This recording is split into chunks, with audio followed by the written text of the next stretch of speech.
Ships in the making, bound for a distant shore, world for the taking, men gone forevermore, boarding and setting sail. Sexto Continente, dirigido por el obispo de Orihuela, Alicante, Monseñor José Ignacio Munilla.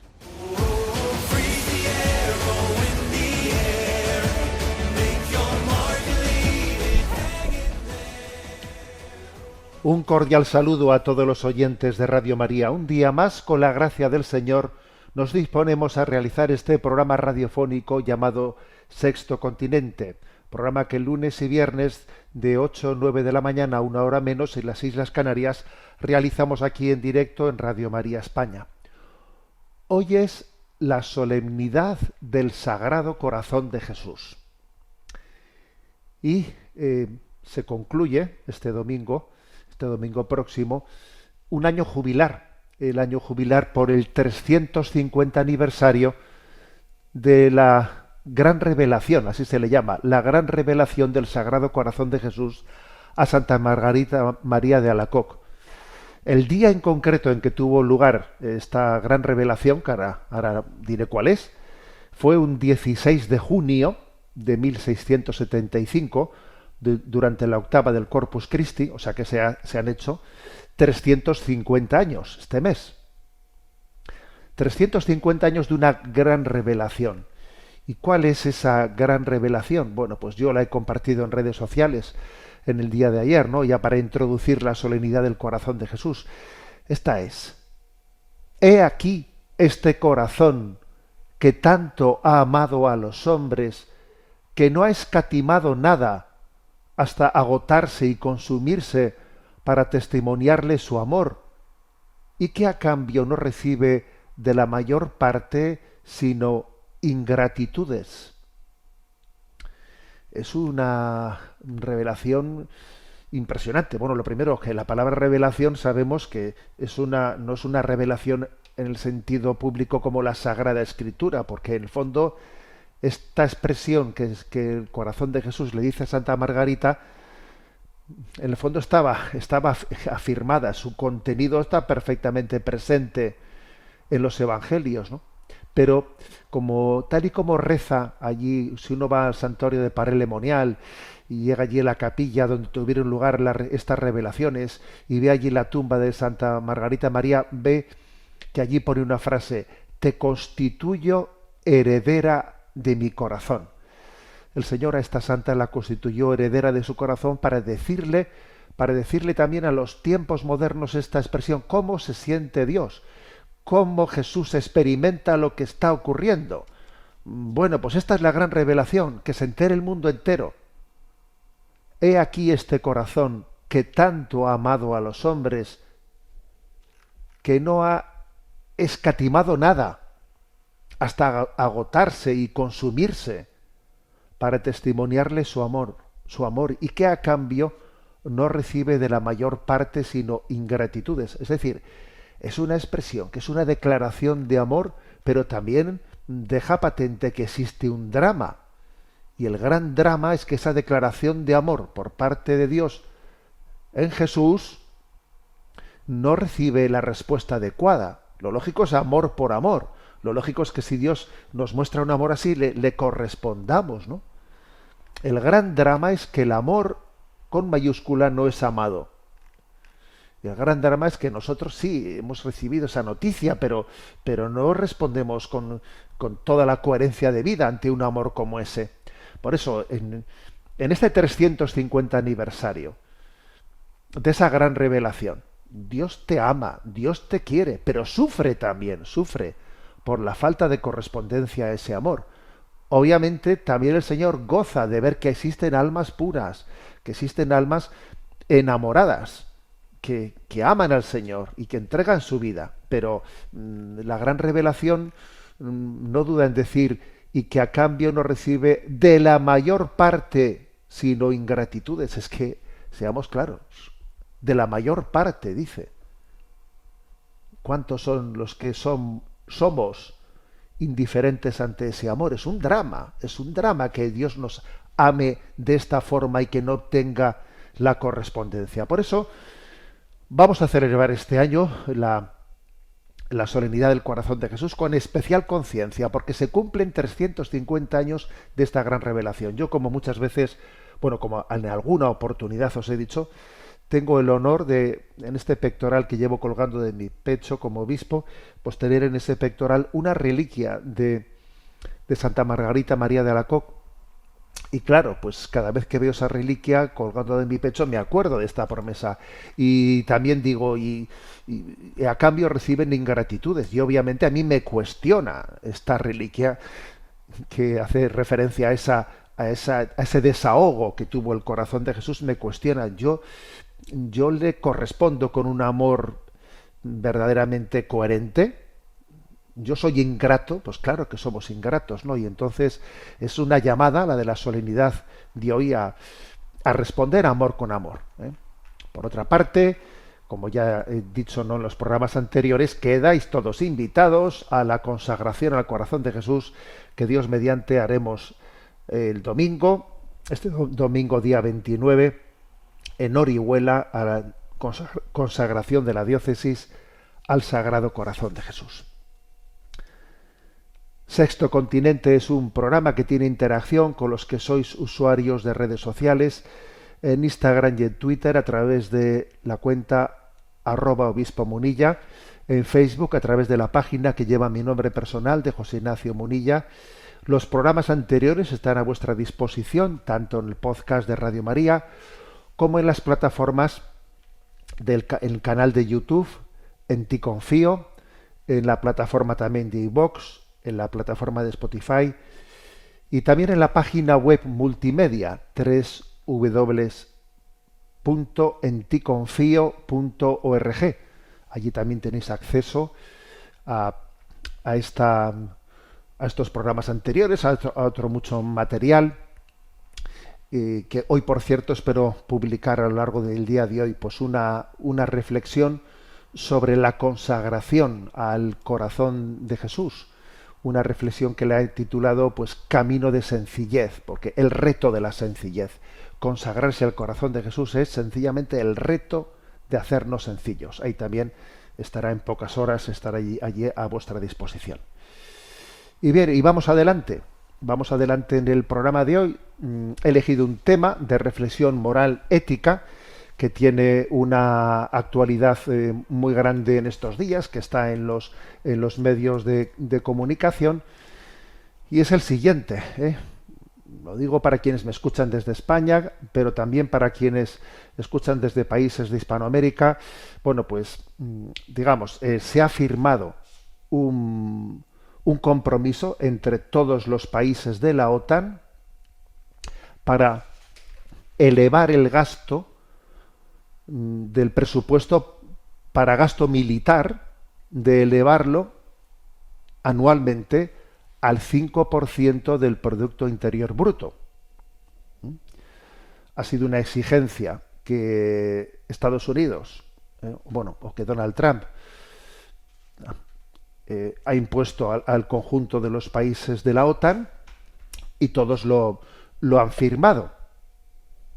¿Qué opina la Iglesia sobre esto?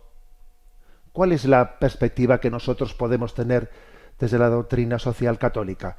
El conjunto de los países, todos lo han firmado. Es verdad que el presidente de España ha dicho que no estaba de acuerdo, pero finalmente lo ha firmado, y además después ha dicho, bueno, pues que él no lo piensa implementar, o sea, que lo implementen los siguientes. Lo firmo yo y que sean los siguientes los que lo paguen. Bueno, obviamente una postura absolutamente incoherente, ¿no? Incoherente y cobarde, como tantas veces ocurre, pero lo ha firmado. O sea, por lo tanto, lo han firmado todos los estados, todos los presidentes de gobierno de los estados que conforman la OTAN. Entonces, ¿cuál es nuestra perspectiva? Porque, como muchas veces os he dicho, creo que en este programa tenemos que tener capacidad de reflexión desde nuestra perspectiva propia, desde el Evangelio, desde la doctrina social, que tenemos que que superar completamente eso de la visión de derecha y de izquierdas, que no existen valores morales de derechas y valores morales de izquierdas, existen valores morales o inmoralidades, pero no hay valores éticos de derechas y valores éticos de izquierdas. Eso no nos lo tenemos que tragar. Y por cierto, me ayuda mucho a hacer el comentario que voy a hacer, el que el Santo Padre ayer mismo tuvo un encuentro pues en Roma con la asamblea plenaria de la reunión de las obras para las ayudas a las iglesias orientales, ¿no? Lo que se llama la ROACO. Bueno, y allí la verdad es que pronunció unas palabras que me parecen proféticas. Él preguntó con contundencia cómo es posible sostener que las acciones bélicas traen la paz. ¿Cómo es posible decir que yo hago la guerra para traer la paz? ¿Cómo es posible que alguien se trague eso? Fue una intervención muy, muy potente, ¿eh? Quien quiera leerla, veo que está en Info Católica desarrollada. Y veo que, bueno, dijo en concreto que la violencia bélica parece abatirse sobre los territorios del Oriente cristiano con una vehemencia diabólica nunca vista. El corazón sangra al pensar en Ucrania, en la trágica e inhumana situación de Gaza y en Oriente Medio, devastado por la expansión de la guerra. Entonces, bueno, estaba él respondiendo a esos argumentos usados recientemente por distintos dirigentes de potencias militares mundiales, a los que, aunque no nombró uno por uno, analizó la falsedad de sus argumentos, ¿no? Dice él, estamos llamados todos como humanidad a evaluar las causas de estos conflictos, a identificar las verdaderas y tratar de desenmascarar las falsas. Entonces el pontífice, el Papa, lanzó una serie de preguntas, de una batería de preguntas potentísima, ¿no? Dice, es realmente triste presenciar hoy en tantos contextos la imposición de la ley del más fuerte, en virtud de la cual se legitiman los propios intereses. Es desolador ver que la fuerza del derecho internacional, del derecho humanitario, ya no tienen presencia. Están sustituidas por el presunto derecho a imponerlo todo por la fuerza. Esto es indigno del ser humano, vergonzoso para la humanidad y para los responsables de las naciones. Pregunta, ¿cómo se puede creer, después de siglos de historia, que las acciones bélicas traen la paz y no se vuelven contra quienes las han llevado a cabo? ¿Cómo se puede pensar en construir las bases del mañana sin cohesión, sin una visión conjunta impulsada por el bien común? ¿Cómo se puede seguir traicionando los anhelos de paz de los pueblos con falsas propagandas sobre el rearme, en la vana ilusión de que la supremacía resuelva los problemas en vez de alimentar el odio y la guerra? Atención a esta frase que ha dicho el Papa, ¿eh? En la vana ilusión de que la supremacía resolverá los problemas en vez de alimentar el odio y la venganza. Y dice, la gente es cada vez menos ignorante de la cantidad de dinero que va a parar a los bolsillos de los mercaderes de muerte y con la que podrían construirse hospitales y escuelas, y en cambio se destruyen los ya construidos. Menuda intervención la que hizo ayer el Santo Padre, menuda intervención, que nos da pie pues para hablar de esto que han firmado los gobiernos que conforman la OTAN, esa subida al 5% del Producto Interior Bruto del gasto militar. Es que es una subida increíble, ¿no? Por ejemplo, decir que España el año pasado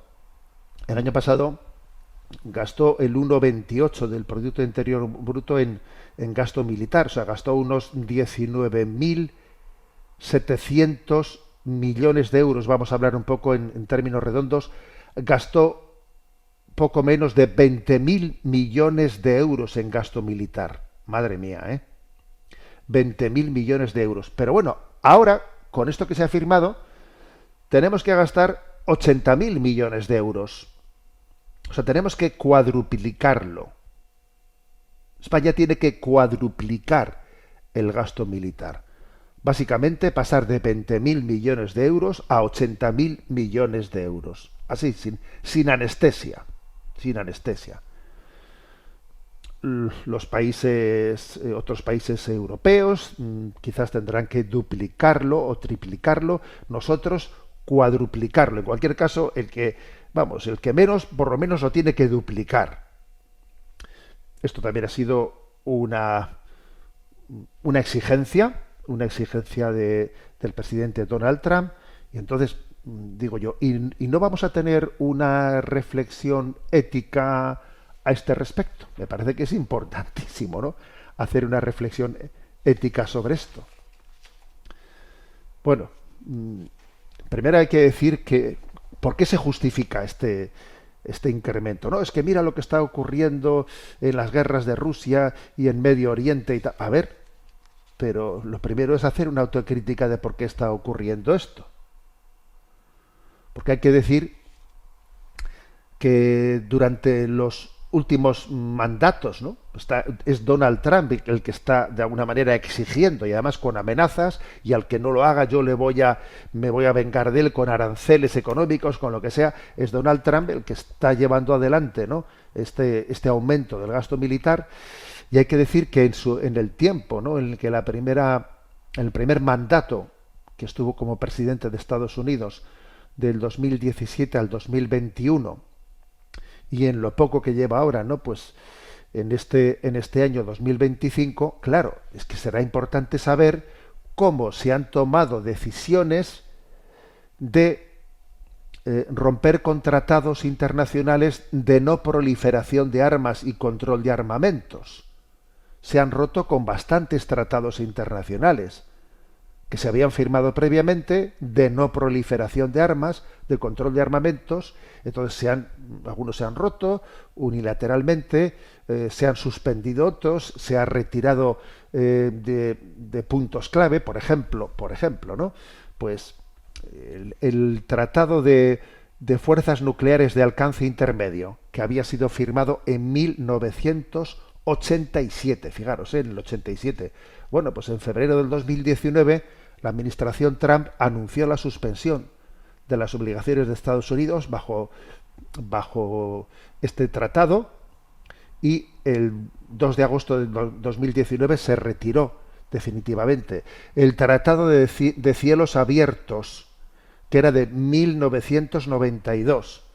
Bueno, pues en el 2020 Trump anunció la intención de retirarse del Tratado de Cielos Abiertos, y esto se consumó en noviembre del 2020. Claro, las razones siempre son que el otro lo incumple, ¿no?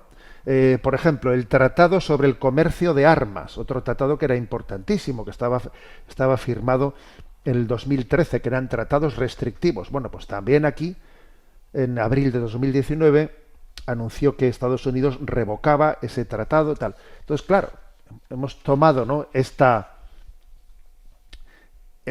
este camino de ruptura de tratados internacionales, cosa que por otra parte no se entiende cómo uno puede decir que tiene buen trato de relación, pues presidente a presidente, ¿no? Pues porque han exhibido durante todos estos años, una buena relación entre Donald Trump y Putin y el presidente de China, y bueno, entre ellos se encuentran, se ven y somos buenos amigos y nos ponemos al teléfono, y al mismo tiempo vamos rompiendo los tratados de no proliferación de armas. Entonces, claro, si ahora resulta que se dice es que hay que rearmarse, bueno, hay que rearmarse porque hemos roto poco a poco los tratados de no proliferación de armas. Vamos a ver, ¿esto no lo pensamos decir o qué? Y he hablado de 3 casos, pero hay unos cuantos más, que no voy a leerlos por no aburrir. ¿Y cuál es el el argumento que se esgrime? El argumento que se esgrime es el mismo que el Santo Padre pues dice. ¿Alguien se puede creer esto a día de hoy? ¿Alguien se puede creer eso de que hay que rearmarse con la ilusión de que la supremacía va a ser la que haga posible la paz? Si yo tengo supremacía, voy a hacer posible la paz, ¿no? Pues un poco lo que ha pasado ahora con el ataque de Israel y de Estados Unidos. Atacamos a Irán para que no tenga armas nucleares. Las quiero tener yo solo, tú no. Las voy a tener yo. Si yo tengo la supremacía, conseguiré que como tú estás débil, no pueda haber guerra. O sea, ese es el argumento. Ese es el argumento. Que es antiquísimo, por cierto. Este argumento es del siglo V antes de Cristo. Ese es un famoso adagio latino que dice si vis pacem para bellum, que traducido sería si quieres la paz, prepárate para la guerra. Es una frase atribuida a un autor romano que se llama el Vegetius y que la incluyó dentro de su obra De Re Militari, escrita a finales del siglo IV, principios del siglo V antes de Cristo. Si vis pacem para bellum. Lo que pasa es que la palabra para bellum a nosotros nos viene a la mente, pues, esa munición que utilizaba el grupo terrorista ETA, para bellum 9 milímetros, ¿no? No, pero vamos a ver, viene de aquí. Si vis pacem para bellum. Si quieres la paz, prepárate para la guerra. Este es el argumento, señores.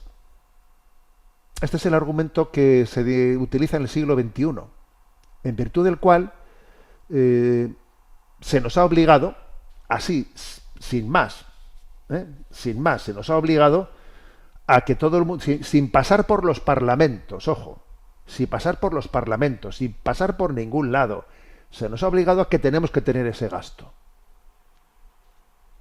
¿Y qué vamos a decir a este respecto? Creo que esto exige una reflexión seria, ¿no? No nos creemos eso de si vis pacem para bellum. Es totalmente contrario al sentir cristiano y al sentido común. Y voy a intentar desarrollarlo. Desde una perspectiva filosófica, desde debates históricos, desde análisis contemporáneos. Primero, porque eso supone la perpetuación de la violencia. La máxima implica que la paz solo puede lograrse mediante la amenaza o el uso potencial de la fuerza.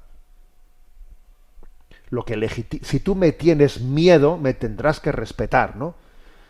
Esto legitima y perpetúa una cultura de la violencia. La paz genuina se construye de otra forma. Se construye en la justicia, en la cooperación, en los acuerdos, no en la acumulación del poder militar. Preparar la guerra, incluso con la intención de prevenirla, refuerza un ciclo de desconfianza, de hostilidad entre las naciones. En el fondo puede interpretarse como una postura agresiva, lo que podría escalar tensiones en lugar de reducirlas, ¿no? Fomenta un estado de desconfianza perpetua. Venga, tú elevas el gasto militar, yo también lo elevo, pues tú lo elevas, pues yo más, pues tú más, pues yo más, ¿no? En lugar de promover acuerdos internacionales de no proliferación. En debates contemporáneos, como los relacionados con la carrera armamentística, durante la Guerra Fría, muchos argumentaron, ¿no?, para luchar contra la Guerra Fría, para firmar aquellos acuerdos de no proliferación, que la lógica de si vis pacem para bellum alimenta una escalada armamentística que no tiene freno, aumentando el riesgo de conflictos catastróficos, ¿no? Por otra parte, ¿no?, eso de vis pacem para bellum, si quieres la paz, prepara la guerra, eso es priorizar el poder sobre la justicia. La frase pone el énfasis en la fuerza militar como garante de la paz, ignorando las causas estructurales de los conflictos, que es lo que decía el Papa en la intervención de ayer. Oye, tenemos que reflexionar sobre cuáles son las causas que están originando estos conflictos, ¿no? Claro, pero aquí Hay causas estructurales, las desigualdades, la injusticia social, la pobreza. Una paz sostenible requiere abordar estas causas subyacentes, no solo acumular poder militar, abordar esas causas, ¿no? Al centrarse en la preparación bélica, se desvían recursos económicos, humanos y sociales de muchas áreas, como por ejemplo la educación, la cooperación internacional, la salud, lo cual exacerba las condiciones dramáticas que están generando los conflictos. Claro, lo cual todavía estás creando más problema. En el año 2024, por ejemplo, ¿no?, el gasto militar mundial se estima en 2.718 billones de dólares. Fijaros, billones, 2.700 billones de dólares. Mientras que el gasto de cooperación internacional fueron 370.000 millones de dólares. Es decir, que la proporción es de 7-8 a 1. De 8 a 1. 8 para gastos militares, 1 para cooperación internacional. Claro, con una desproporción como esa, tú fíjate lo que está ocurriendo aquí.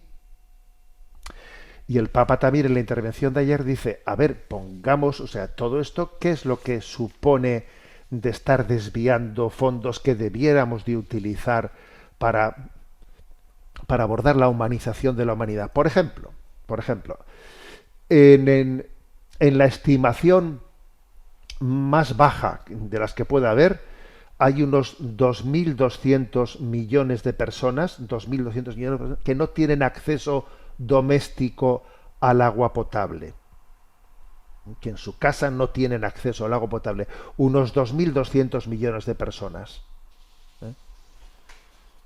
Entonces, claro, mientras que el gasto militar anual es de 2.700 billones de dólares, ¿no? O sea, nosotros ¿cuánto necesitaríamos dedicar en dinero para que hubiese la posibilidad de un acceso al agua potable? ¿Cuánto dinero costaría el que esos 2.200 millones de personas que no tienen acceso al agua potable pudiesen acceder a él? Una pregunta, ¿no? Una pregunta. La verdad es que se me ha ocurrido hacerla y he intentado indagar por ahí para intentar en este programa dar una respuesta.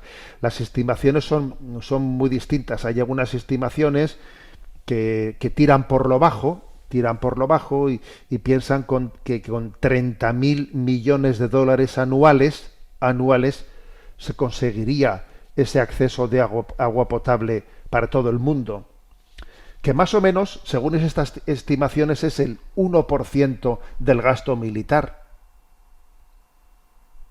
Otros, sin embargo, piensan que costaría bastante más, que podía llegar a costar un billón de dólares anuales. Pero bueno, que estamos hablando de, en cualquier caso, pues sería 30% del gasto militar. O sea que, según las distintas estimaciones, que todo el mundo tuviese acceso a agua potable, fíjate que esto es clave, pues podía costar entre el 1% del gasto militar, como mucho, a un 30%. Claro, todo depende que se entienda por acceso al agua potable. El cálculo que se hace es que, como mucho, el gasto podría llegar a $50 por persona, el gasto de poder tener acceso al agua potable. Una pequeña parte del gasto militar. Bueno, normalización de la guerra como solución, que también lo dice el Papa ahí con contundencia, ¿no?, en su intervención. La expresión puede interpretarse como una aceptación. Eso me refiero a la expresión de si vis pacem para bellum. Si quieres preparar la guerra, si quieres paz, prepárate para la guerra, ¿no? En el fondo esto es una aceptación de la guerra como un medio legítimo para resolver conflictos, lo que choca con enfoques éticos que consideran la guerra como el último de los últimos recursos y únicamente bajo el argumento de la defensa propia. Ahora eso de ataca para... No. Según Santo Tomás de Aquino, según Hugo Grocio, etcétera, la guerra únicamente tendría, ¿no?, una justificación cuando estamos en el último de los recursos para la legítima defensa. Pero, sin embargo, eso de si vis pacem para bellum, en el fondo es recurrir a la guerra como si fuese la continuación de la política. De la política vamos a la guerra. En resumen, un cristiano está totalmente en contra de ese si vis pacem para bellum, totalmente en contra, porque es como si se dijese, ¿no? Si quieres vivir sobrio, sin emborracharte, tú ten la despensa llena de botellas de whisky y de vodka. A ver, pero ¿cómo es eso? Si no decías que si quieres vivir sobrio, no, sí. Para vivir sobrio, tú llena la despensa, ¿no?, de botellas de alcohol. Si quieres hacer dieta, tú ten la nevera repleta. Es totalmente contradictorio, ¿no? Si yo quiero la paz, tengo que hacer gestos en esa dirección, no en la dirección contraria. Entonces esto es lo que hay, ¿no? Y luego, por otra parte, que también el Papa lo dice en el discurso de ayer. Me ha parecido el discurso de ayer del Papa tremendo, ¿eh? No se puede hablar más claro. Oye, aquí, cui prodest, ¿a quién le beneficia esto? ¿A quién le beneficia? Vamos a desenmascarar los intereses ocultos. Los intereses de las empresas militares. Los ingresos de las 100 mayores empresas armamentísticas, solo de las 100 primeras, en el año 2024, los ingresos fueron de 632.000 millones de dólares. En Europa, las acciones de empresas, ¿no?, de empresas armamentísticas han subido, se han disparado tremendamente. Por ejemplo, pues una empresa como Rheinmetall, bueno, yo ni sabía que existía, ¿no? Desde el año 2022 sus acciones han subido un 540%. Ojo, 540% en 3 años. Claro, tú fíjate qué pelotazos. O sea, lo que está suponiendo este rearme, ¿no? Lo que está suponiendo en empresas que si existen 114%, que si Leonardo, que si tal, bueno, todo es unas subidas increíbles. Luego las empresas de Estados Unidos, lo mismo que te digo, una tal RTX 82% subió el año pasado, la General Dynamics el 37% en un año. O sea que abramos los ojos, abramos los ojos. El Sermón de la Montaña nos habla de bienaventurados los pacíficos, que nosotros, fijaros, no identificamos ser pacíficos con la ideología pacifista, no, porque sabemos que existe una legítima defensa y sabemos que las Fuerzas Armadas pueden formar parte, ¿no? Digo pueden porque es verdad que existen algunos países que han renunciado a tener Fuerzas Armadas, que si Costa Rica, que si Mónaco, que en realidad son países pequeños, y además hay que decir también que los países que renunciaron a tener fuerzas armadas, por desgracia, a veces fueron invadidos o amenazados. También han sido invadidos y amenazados los que tienen fuerzas armadas, pero bueno, o sea, Islandia sin fuerzas armadas fue invadida en 1940, pero claro, es que Hitler no se paraba ante nadie, ¿no? Costa Rica fue invadida en 1948, las Islas Marshall fueron en la Segunda Guerra Mundial, Tíbet fue invadida en 1950, pero bueno, también es cierto que si Tíbet llega a haber tenido ejército, pues ya te digo yo que China le invade igual, ¿no? O sea, es decir, que algunos países ha habido que han renunciado a tener ejércitos. La Iglesia jamás ha dicho que los ejércitos sean inmorales, jamás. Pues porque existe un derecho a la legítima defensa. Ya, pero una cosa es recurrir a la fuerza para una legítima defensa y otra cosa es hacer de la guerra como un brazo más de la política, que es lo que está ocurriendo. Hacer un brazo más de la política al servicio de intereses ocultos que es obvio y es patente que son los que se están llevando el gato al agua en esta situación. Con lo cual, os invito a todos a leernos el discurso que ayer pronunció el Santo Padre, un discurso que la verdad es que me ha parecido profético, donde el Papa se pregunta cómo es posible sostener al día de hoy, cómo se puede creer a alguien que las acciones bélicas se hacen para defender la paz. ¿Alguien se puede creer esto a estas alturas? Esta es la palabra del Papa y por lo tanto, ¿no? Pues esa firma colectiva que han hecho todos los estados, incluido España, porque mucho hacerme el crítico, pero lo firmo. Esa firma que han estampado todos los estados que conforman la OTAN, comprometiéndose a subir al 5% el gasto militar anual, en España supone pasar de 20.000 millones de euros a 80.000 millones de euros, eso es un compromiso inmoral.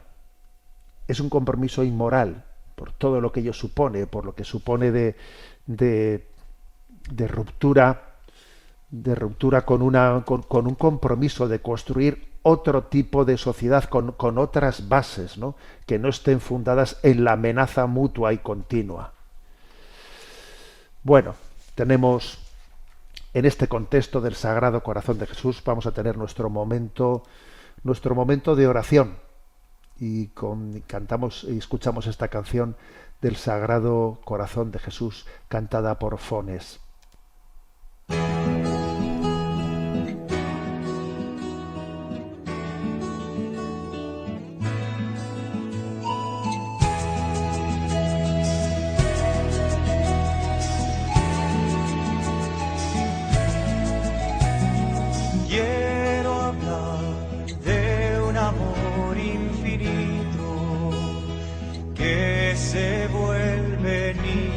Frágil amor de hombre humillado.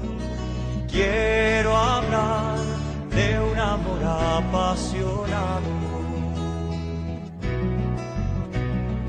Con dolor carga nuestros pecados. Siendo rey se vuelve esclavo. Fuego de amor poderoso. Salvador, humilde, fiel, silencioso. Amor que abre sus brazos de acogida. Quiero hablar del camino hacia la vida. Corazón paciente, amor ardiente. Quiero hablar de aquel que vence a la muerte. Quiero hablar de un amor generoso que hace y calla amor a todos, buscándonos todo el tiempo, esperando la respuesta, el encuentro. Amor que abre sus brazos de acogida. Quiero hablar del camino hacia la vida. Corazón paciente, amor ardiente. Quiero hablar de aquel que vence a la muerte.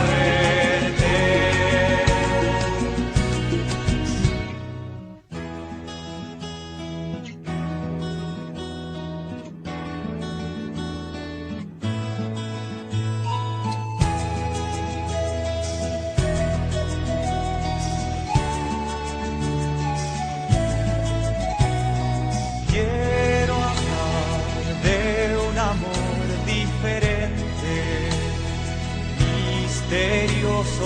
inclaudicable amor que vence la cruz. Quiero hablar del corazón de Jesús, amor que abre sus brazos de acogida. Quiero hablar del camino hacia la vida, corazón paciente, amor ardiente. Quiero hablar de aquel que vence a la muerte.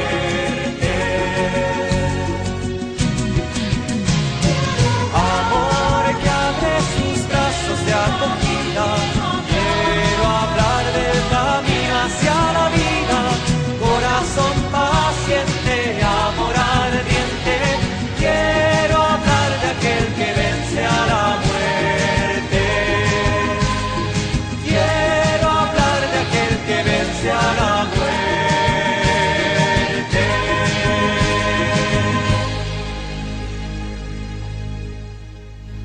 Canción al corazón de Jesús de Cristóbal Fones, jesuita. Seguimos adelante en esta edición de Sexto Continente y vamos ahora a tener nuestro momento de interactuar con nuestros oyentes. Sabéis que hay un correo electrónico habilitado que es sextocontinente@radiomaria.es, sextocontinente@radiomaria.es.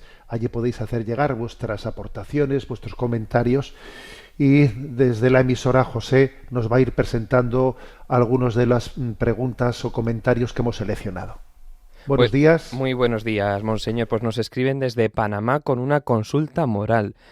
Buen día, monseñor Munilla.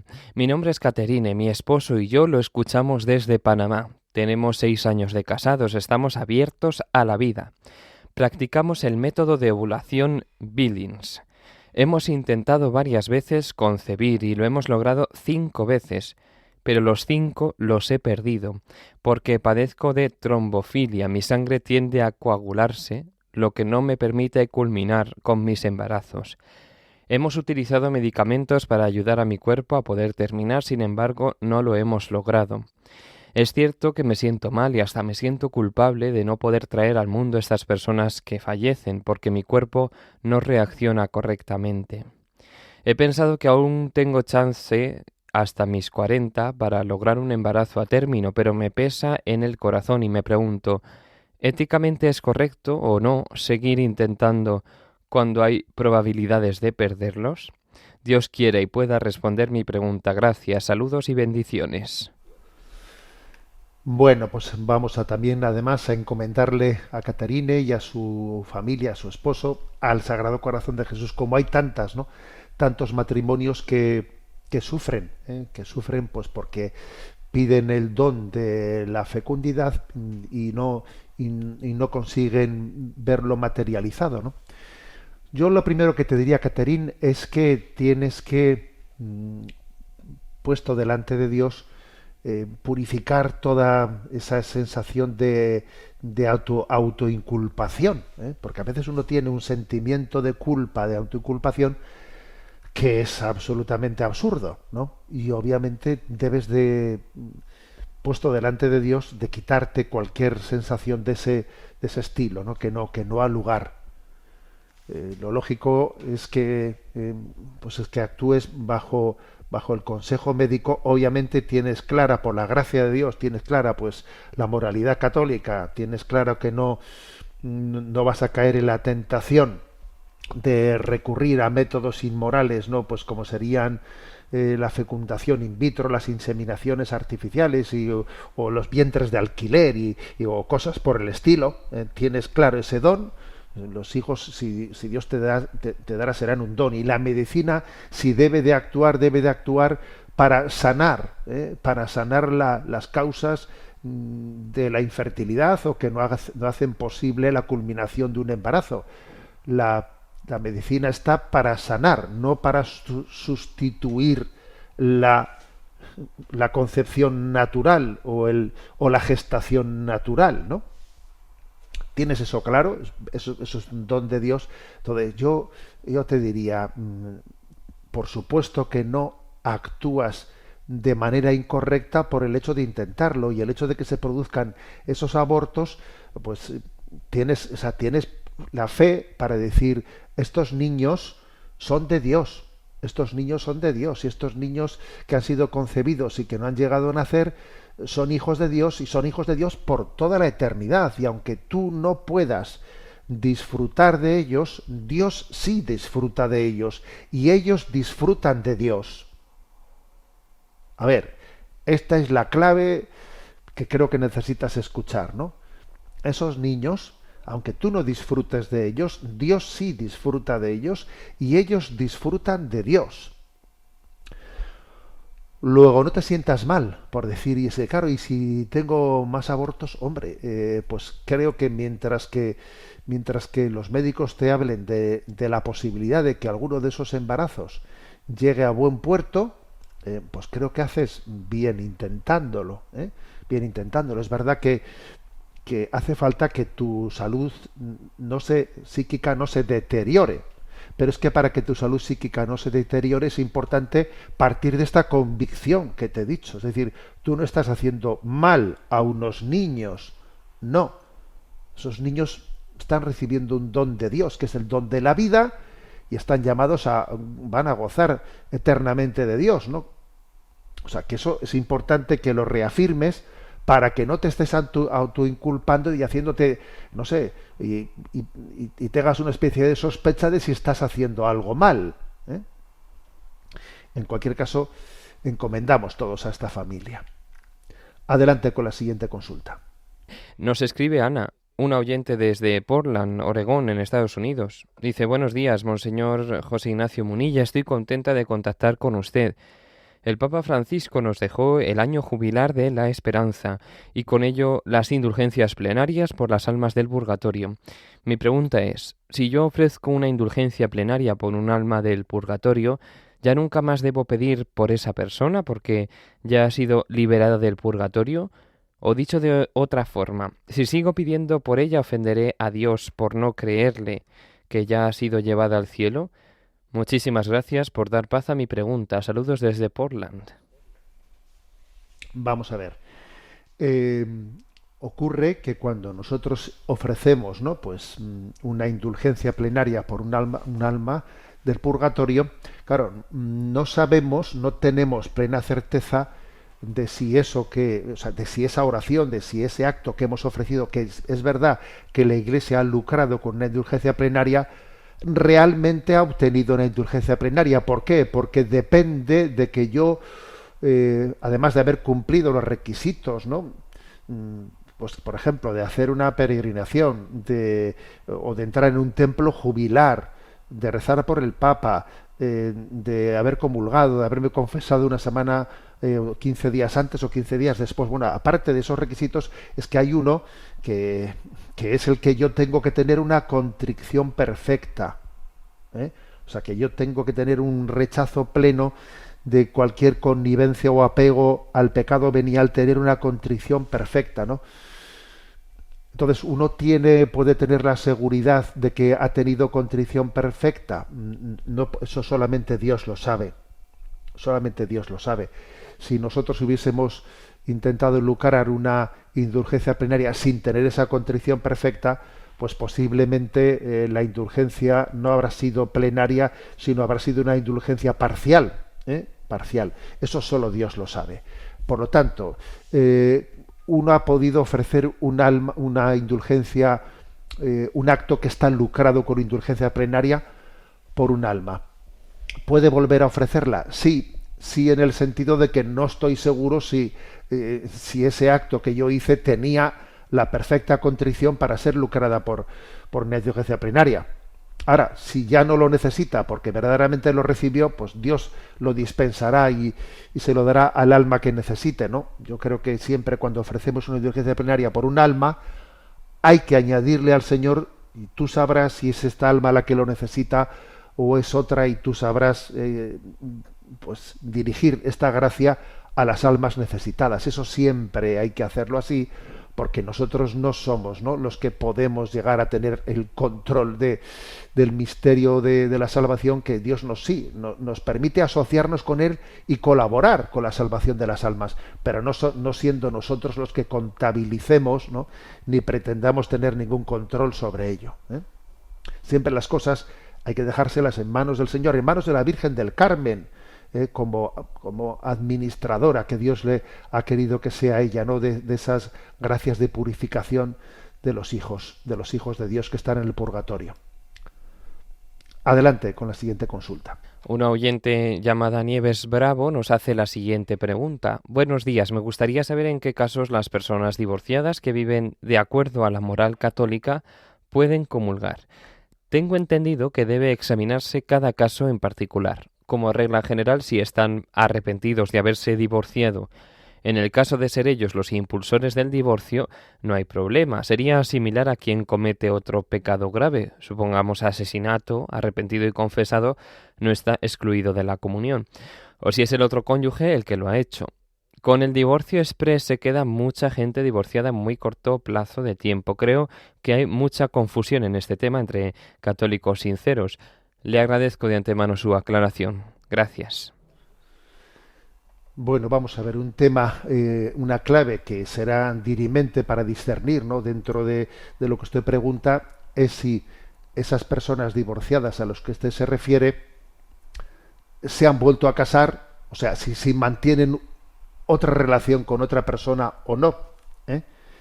Porque claro, una cosa es que alguien se haya divorciado y viva su compromiso sin unirse con nadie más, ¿eh?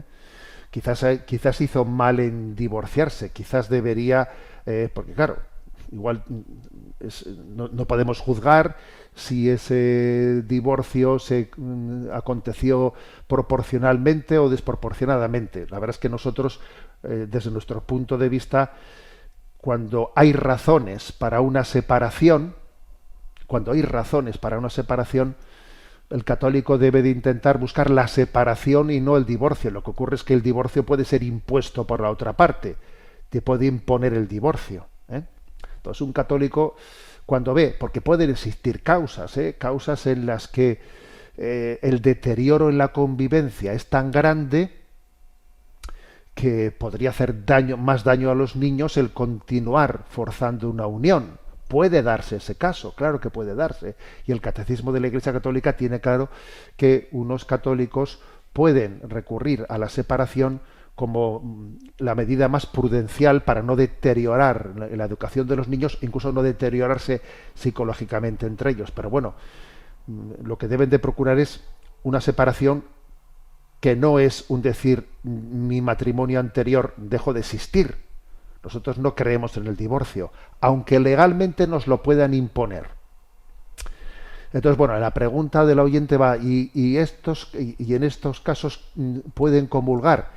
A ver, claro que alguien que tuvo esa situación pudo tener o no pudo tener culpa en ella, pero uno puede arrepentirse, incluso aunque tuviese culpa, claro que puede comulgar. Otra cosa es que alguien que se divorció haya vuelto a tener una relación o esté teniendo una relación con otra persona, siendo así que su matrimonio anterior, por mucho que se haya divorciado, sigue teniendo validez delante de Dios, si no es nulo, ¿no? Sigue teniendo validez. Claro, en ese caso la comunión no debemos de tener la conciencia, el santo temor de Dios, de saber que yo no puedo comulgar si estoy casado y estoy viviendo con otra persona que no es mi mujer o que no es mi esposo. No es correcto que esté comulgando, no es correcto, porque es algo contradictorio pues con la alianza matrimonial que realicé. O sea, creo que esta distinción es básica. Luego ya sabemos que la Iglesia, intentando salvar a sus hijos, pues incluso, por ejemplo, San Juan Pablo II, en Familiares Consorcio, habla de situaciones en las que, por ejemplo, pues unos divorciados que volvieron a casarse pueden llegar a tener el compromiso de vivir como hermanos, porque han llegado a tener hijos, ya no parece posible que se separe del segundo matrimonio con el que ha tenido hijos, pero pueden llegar a tener un compromiso de vivir como hermanos, de manera que puedan de esa manera tener acceso a la comunión. Eso lo dice San Juan Pablo II en Familiaris Consortio. Bien, la pregunta que me ha hecho la oyente es un poco genérica, pero bueno, creo que los elementos que le he dado para el discernimiento pues son los básicos. Bueno, no quiero terminar sin volver a hacer referencia a que se cumplen 350 años de la gran revelación del corazón de Jesús a Santa Margarita María de Alacoque. He aquí este corazón que tanto ha amado a los hombres, que no ha escatimado nada hasta agotarse y consumirse por testimoniarle su amor. Es una declaración de amor, pero ojo, también es dramática, y que a cambio no recibe de la mayor parte sino ingratitudes. Os animo a vivir el día de hoy muy unidos al corazón de Cristo, y como sabéis, nuestra diócesis se dispone a hacer este fin de semana, ¿no? Este domingo, pues una consagración al corazón de Jesús a la que estáis todos invitados. Quienes vivís lejos, desde la página enticonfio.org podréis seguir en directo los actos organizados. Me despido con la bendición de Dios Todopoderoso, Padre, Hijo y Espíritu Santo, descienda sobre vosotros. Alabado sea Jesucristo.